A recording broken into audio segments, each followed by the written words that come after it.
సచివాలయంలో ఆదాయార్జన శాఖలపై సీఎం చంద్రబాబు నాయుడు సమీక్ష నిర్వహించారు. శాఖల వారీగా ప్రభుత్వానికి సమకూరుతున్న ఆదాయంపై అధికారులతో సమగ్రంగా చర్చించారు. 2026-27 ఆర్థిక సంవత్సరానికి నిర్దేశించిన లక్ష్యాలకు అనుగుణంగా పనిచేయాలని అన్ని శాఖలకు దిశానిర్దేశం చేశారు.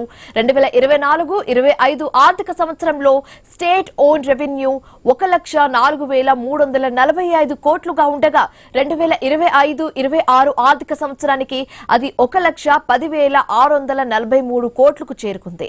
2025-26 ఆర్థిక సంవత్సరంలో జీఎస్టీ ద్వారా 33,679 కోట్లు, గనుల శాఖ ద్వారా 10,300 కోట్లు, స్టాంపులు రిజిస్ట్రేషన్ల శాఖ ద్వారా 11,047 కోట్ల మేర ఆదాయం వచ్చినట్లుగా అధికారులు వెల్లడించారు.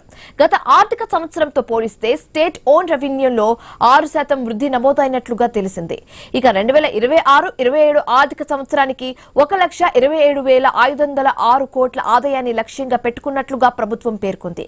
గనులు, ఎక్సైజ్, స్టాంపులు, రిజిస్ట్రేషన్, వాణిజ్య పన్నులు, రవాణా తదితర శాఖలు లక్ష్య సాధనలో సమర్థవంతంగా పనిచేయాలని సీఎం చంద్రబాబు నాయుడు ఆదేశించారు.